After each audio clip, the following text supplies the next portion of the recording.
Can you guess? Because it's not a cat. Okay, that's right, because it's not a cat. Another reason, okay, think of this. Here we have this animal, and he lives on the ground, okay? And when it rains, there's lots of dirt and mud and burrs and sticks and leaves and things on the ground, right? Okay?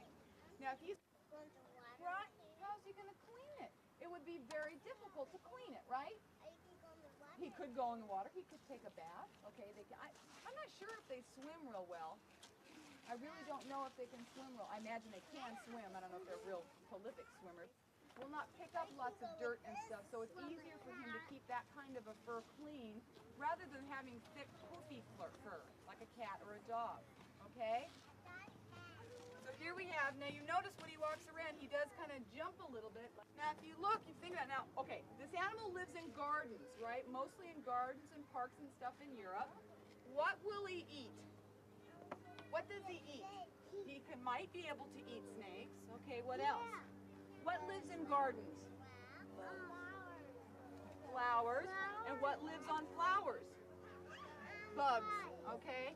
Now last week it was kind of interesting. This little guy, he bit a visitor. Okay. Now the visitor, it didn't hurt, it didn't draw blood, didn't even make teeth marks. And the visitor actually didn't even mind because the little hedgehog was paying so much attention to him, and he was just picked him out of the crowd and just loved him.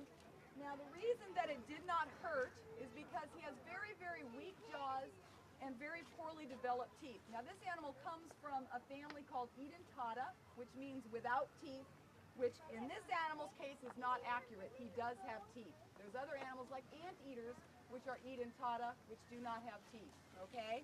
Roadkills, they might eat something dead they found on the side of the road. Some snakes are garter snakes, and they live in gardens.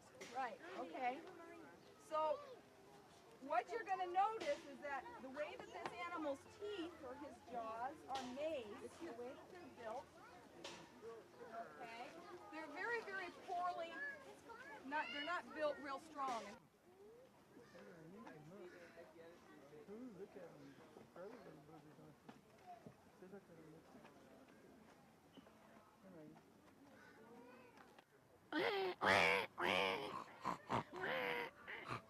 Uh-oh, we're losing our minorities. Damn. Damn, our minorities. We lost them. Hey. Pork McMuffins.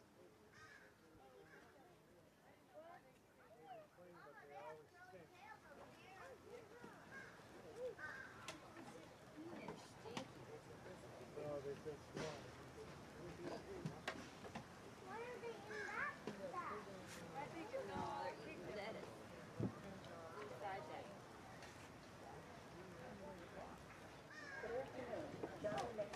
Yeah, they just get right in there.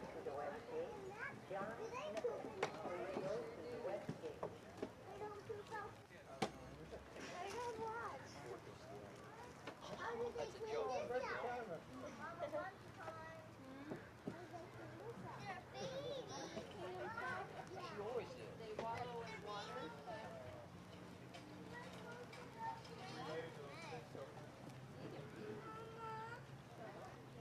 Is that their home there?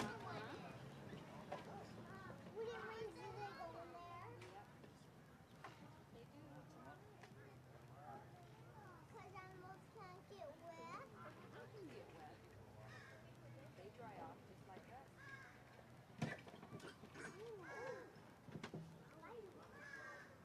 Isn't that funny?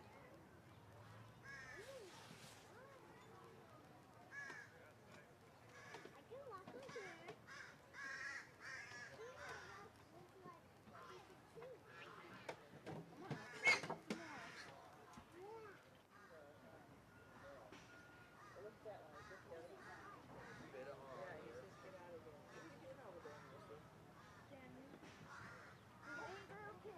Is there?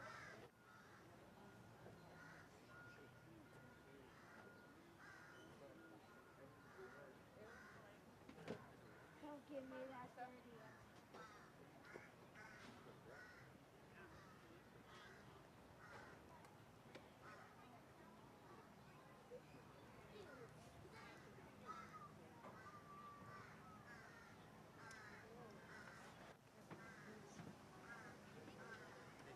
gonna go in and pet 'em.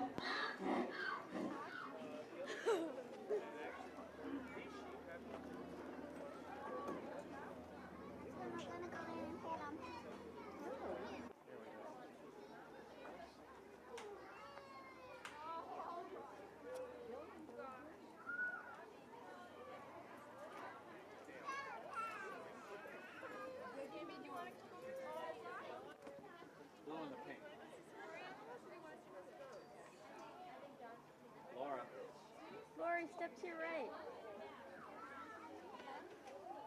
Laura. Out of the way.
You're old, so not that I have anything against older work of mine or anybody else's, but you are kind of aware that it should be kind of an ongoing collecting thing. Some of my friends have work in here from 2001 and mine's 1983 or something like that, so I think we need to kind of, get a little closer to the present. Updated. Yeah. What in general, what do you think about the idea of the city owning a collection like this? Well, I always think of the problems for everything, and one of the problems is that there's a kind of an editorializing that has to go on, almost a censorship in a way, because they ultimately, it sort of straddles the fence between a collection as works of art and a collection as decorations for office. And decorations might be a little bit of a harsh word, but they have to kind of, most of them I think were intended to eventually grace the halls of, dare we say, bureaucrats. That might be a little too strong also. My office. Yeah.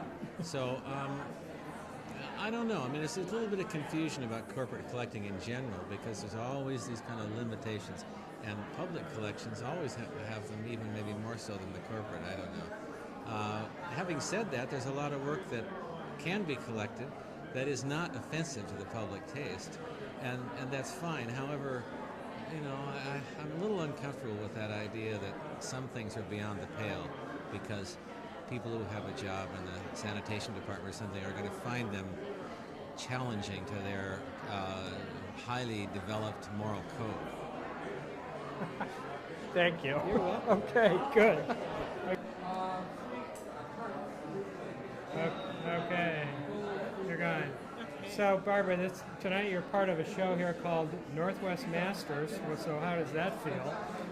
Well, I feel like someone should be working for me, but since they're not, it's great to be in the show. It's great to be part of the collection. What do you think about the idea of a city owning collection of art like this? Well, I think that it's a really important thing when you think about the history and when you think about how you're going to chart where you've been and what kind of culture you've had. I think it's a really important part, just like keeping the archives of any part of your culture. And that the city has been able to take over this space in the bank building seems pretty great. Well, I think it's really, for me, it makes me feel good because I was pretty upset when the space got lost before, and because lots of things happened here that could happen on short notice that couldn't happen in a museum. And now that it's here and the city has it, it's still a nice place for people to be able to come. People may come here that might not go to a museum just to practice. And we need people to practice. Okay, All good. right. Thank you. You're giving her the art dose? Yeah. Yeah? She's been to doing this before? Last time she was here, she couldn't walk. Yeah? But this is her second time at the gallery. My wife's an artist, and we're here at the show. Pretty cool. Yeah. What are you filming for? So, hi, how are you? Mike is right there in the light blue jacket. I'm gonna get. I don't know where his piece is. I have a question for you. Now, this is Michael, right, in the light blue coat here? Yes. Yes. And where is his piece in the room? Sheila Farr, who is the art Right. critic for the Seattle Right. Times, and I already talked to her about the possibility of what you said, and she said, "Well, Michael should be the one that should be on this." So, there you go. Just you. Oh. So, what is then being able to bring their collection together? Oh, I think it's long overdue for the city to have a gallery space, and I think this is a perfect one for the time being. This collection represents, I don't know, 25, 30 years of collecting for the city. It's pretty amazing just to see the range and the time frame of our culture here. You know, I actually think that it shows what a good job that we've done in collecting over the years, particularly some of the early work. It's wonderful. It's held up really well.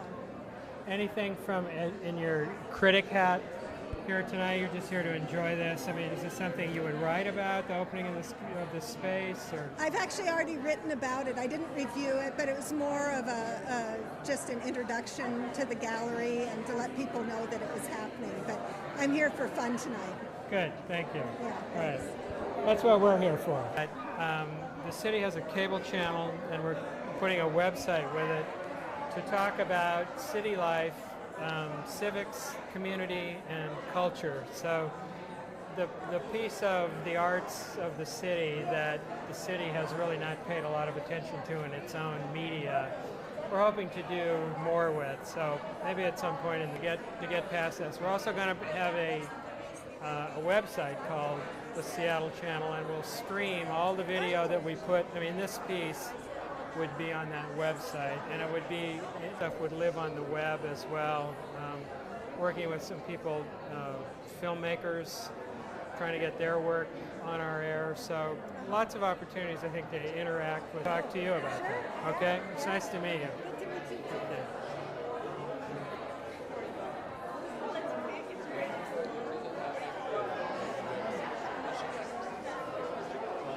Being here tonight.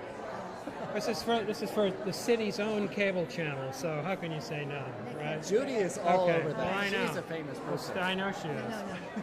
So, Judy, you're here. What do you think about the city getting this great space for a gallery? Well, I think we're so fortunate to be able to show this collection in a city space where it has access to so many citizens of this city.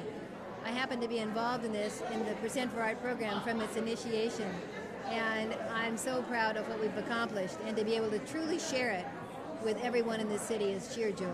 So I feel very, very, and you know, to show the artists that have lived in this region or whose work we've acquired, who live here today, you know, to show the contribution the visual artists are making to Seattle and the Puget Sound region. It's really an honor to be able to recognize them. It's pretty great. It's our history Yeah, here. it really is. Can I ask you about coming here tonight? Sure. I would just reinforce Judy's comments that it is wonderful to have a space like this to show the breadth of the city's collection, and I highly encourage City Council and the Mayor to do a similar space in the new City Hall. It's absolutely appropriate. It's a wonderful gathering spot, and to see the depth of this collection in one room that's open to the public is fantastic, and we need it in our new City Hall. That's great. Good. Get your name tag. I'm going to turn you this way. Okay? Talk to me. About what? About what?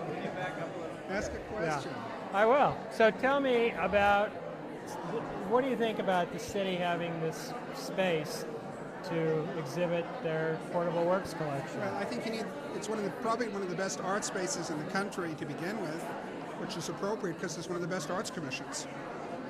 What do you think about this idea? I mean, is Seattle fortunate? Is it unusual for the city to have a collection like this? A city this size, it is. It's almost more comparable to a small European country, in terms of the quality and the comprehensiveness of it. Is there any way when you sort of look around the room and you see sort of the years go by on these walls? I mean, can you put that into words? What this means for us? It's an encyclopedia of Northwest art history. Say it again. It's an encyclopedia of Northwest art history that's publicly owned, and it's going to be accessible for generations and generations. I think we really have to applaud it. And apart from the fact that there are a few on the wall that I purchased myself when I was a juror in 1983 and 1984, so. It's interesting in the alley picture, just to look at the textures and stuff of the brick compared to the more modern, sleeker finishes.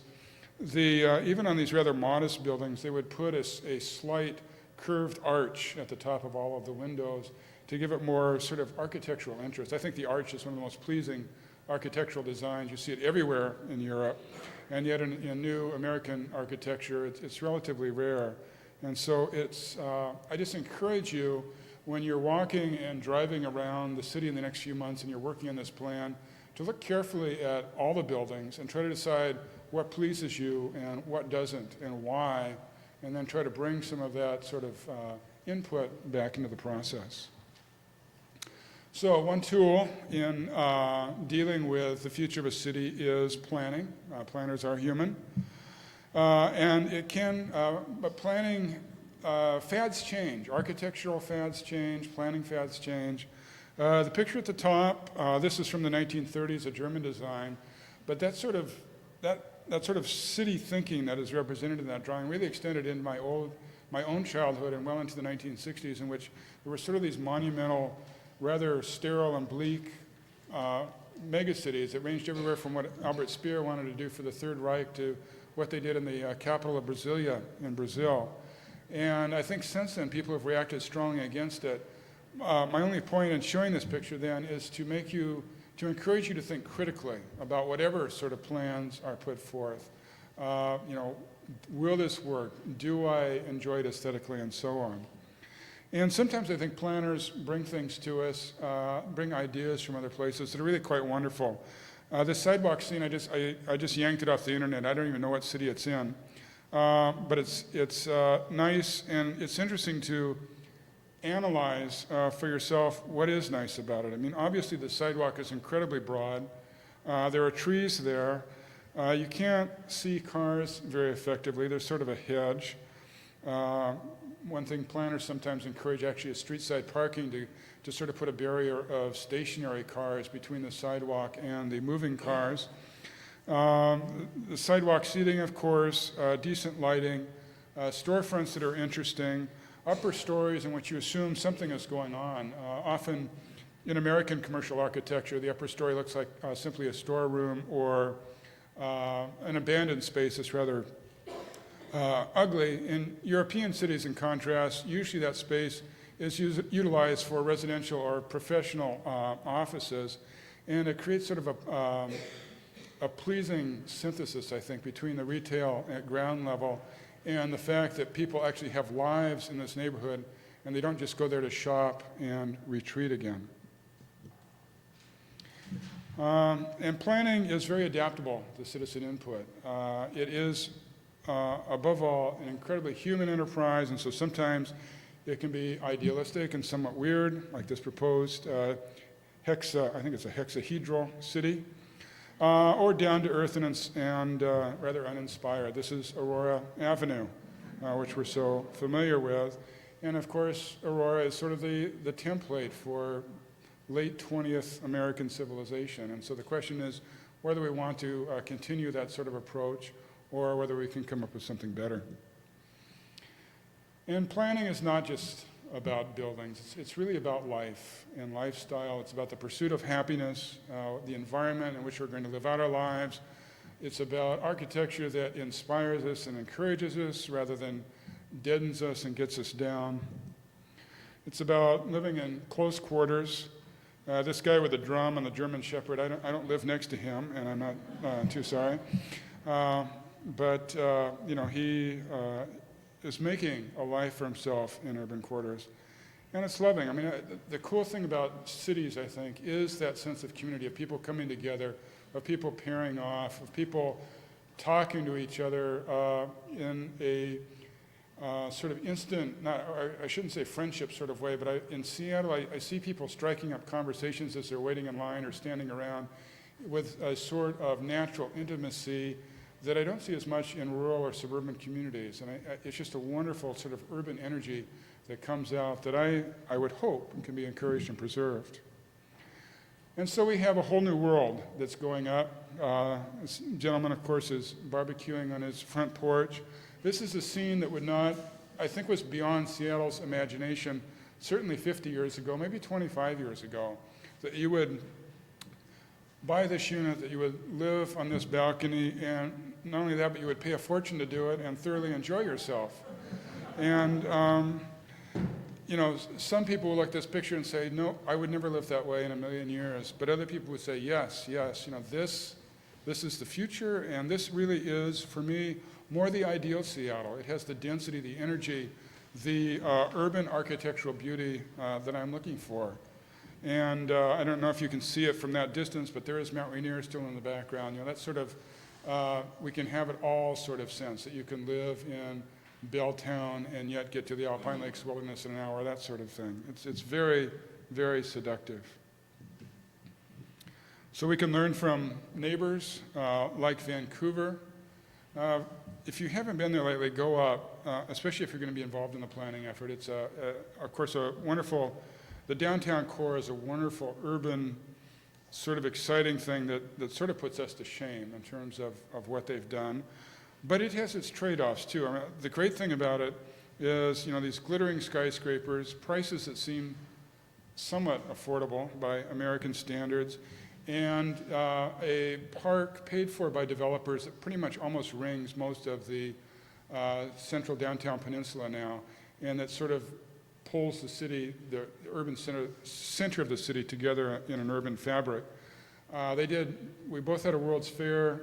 The Canadians did something very differently with ours. They retained fewer public facilities, and they sold more of it off for development. I don't think Seattle ever would have done that, even when the process of hindsight. Seattle Center is considered too valuable the way it is, but it's interesting and instructive, at least, to see the approach other people have taken to things. The other interesting thing about Vancouver and Canada in general is that they claim, at least when I talk to them, is how lovable and nice they are to each other. The story goes, this picture was taken on what used to be a rail yard on the Cole Harbor area, the part of the harbor that northern downtown Vancouver faces on. There was every intention to redevelop this industrial area into this park and these towers, but when these towers went up, they were going to block the view of the towers behind them. And the towers behind them are already occupied by some of the richest people and most powerful law firms in Vancouver. Well, we all know what would happen in the United States. We would have a battle that would extend for 30 or 40 centuries over whether that would happen. And the story I got, which I think was a little exaggerated because they actually had quite a few meetings on this, But essentially, they got the movers and shakers together, say, we want to put up this row of towers to block your views. What do you think? You know, it'd be good for the city. And the Canadians said, okay, and it went ahead. And so it's just a little bit less contentious than we sometimes are in this city. Portland also, I think, Portland has made what some people would consider a Faustian bargain. Others think it is a brilliant move.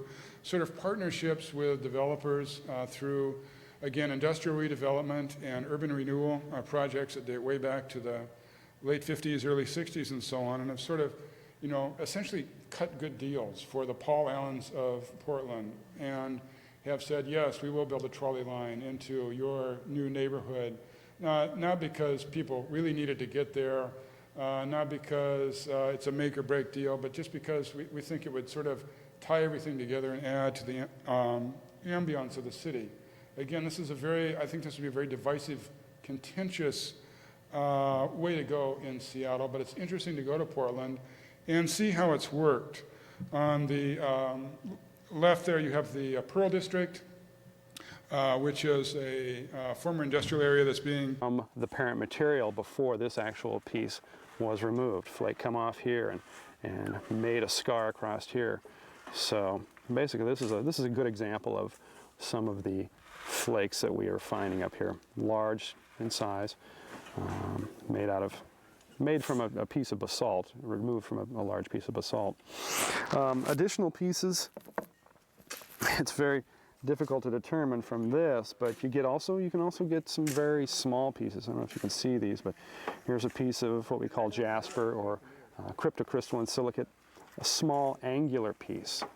A lot of times when you're reducing flakes from a parent nodule, sometimes the piece will shatter into very angular pieces. And this particular piece has some facets on it with flake scars. That tends to indicate it was broken off during manufacture, reduction of a cobble, various size cobble. It's a very angular piece. And we have some small pieces of basalt volcanic type material, flake fragments. Flakes break after manufacture. Sometimes they lay around for years, and in the process of animals walking around or even humans walking around, sometimes they'll break.